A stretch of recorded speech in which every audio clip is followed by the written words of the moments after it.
Yo, what is going on YouTube? It is your boy GZTV back with another video. And in this video, we are going to be talking about The Sopranos. The 18th episode is the 5th episode of season 2.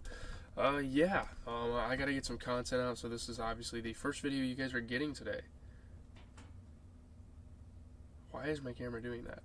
Alright, you're getting this, and then you're getting a 2K gameplay, which I'm going to be editing after, literally editing right after this and posting. It doesn't really take me that long to do those videos, so it is what it is.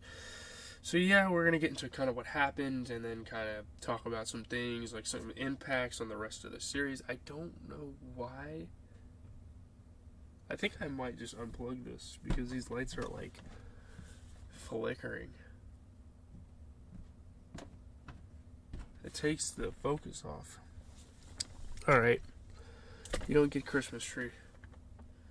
Sorry, some technical difficulties, but we are back at it.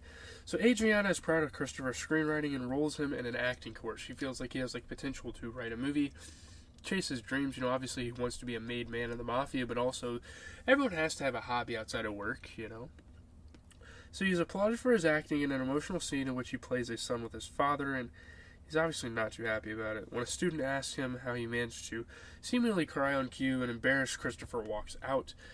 Obviously, as a mafia guy, he kind of has this sort of ego thing going on where he's like, I don't want people seeing me in a vulnerable state or even acting vulnerable.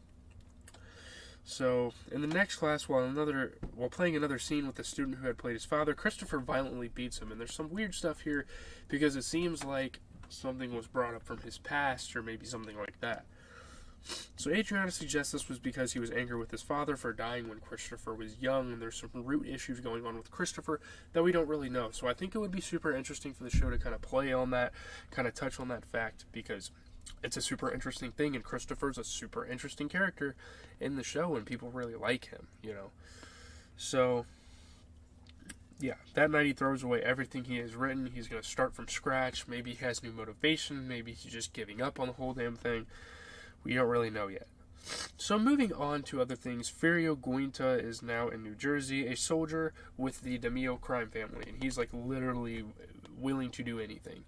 It's kind of insane the lengths this guy goes, especially in this episode when we kind of start to learn about his character and the lengths and the high stakes and how much he really cares about crime and just his heritage and all that type of stuff. So, Christopher has been making collections from the owner of a tanning salon that is used to front a brothel, but payments have been short. You don't want to underpay the mafia. This is not a group of people to mess with. We have talked about that on the channel many, many times. Tony sends Furio to obtain the money owed. Go get that shit. What are you doing?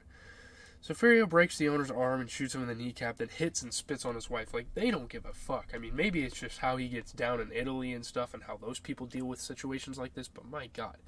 They don't care. There is no remorse with any sort of actions, nothing. He's beating women, he's shooting people, and this isn't even a situation that he's really even involved with. He was just hired to do this, so he's going to do it. It's his duty, So with Furio's arrival, Tony promotes Paulie and Silvio, but refuses to promote Pussy because of obviously the fallout with the rat situation. He's still very skeptical about the situation. I think it's understandable. Obviously Pussy is not a huge fan of how this is going, but it's pretty understandable. So Pussy sees this as a betrayal and complains about it to Agent Lipari, who feels he has been passed over in his job as well, so these two can maybe kind of connect on that sort of thing. And obviously Pussy is not looking for some sort of emotional connection, some sort of professional connection, nothing like that. He has his brothers, and he's egotistical, and he acts like a mafia person. Again, I don't know if it's really stereotypes or this show just captures it super well. Who knows?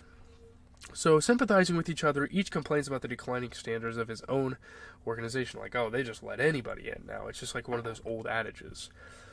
So Tony becomes irate when he learns that Janice is using their mother's house as security for a loan. She's pretty much just using them for money. She's a fucking loan shark. What's going on, Chippy? Sorry about the vacuuming upstairs. He's pretty much, Happy New Year's Eve to you. I'll probably do a stream on my Twitch tonight, playing some My Team and stuff like that for New Year's, just having fun in the Cord as well, with the boys. So, he goes to the house early one morning to confront her.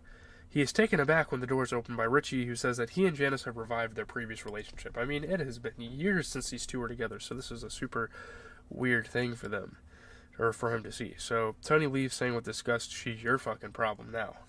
He doesn't even care. He's kind of over it. Like, fine, screw it. She can have the loan.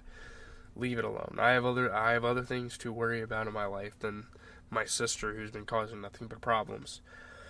So Tony visits Hesh Rapkin, seeking the comfort and guidance from him that he is not getting from Dr. Melfi. And there's some interesting things kind of going on in the background of this episode, because Dr. Melfi is like yearning to return to Tony and give him chiropractic or therapeutic health or help. Not because like it's her job and she wants money, but she might have some feelings towards him, and she kind of consults a therapist. We'll talk about that momentarily.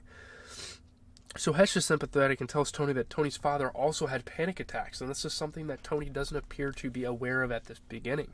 It's like, wow, maybe this explains a lot of things for me, and that's some really interesting closure, some things you can kind of take into account, and yeah. So, yeah. So, however, Hesh gets bored listening to Tony and rambles on about his own experiences, which he rambles on. So Dr. Melfi consults Dr. Kupferberg in order to understand her feelings about Tony. She doesn't want them to be romantic.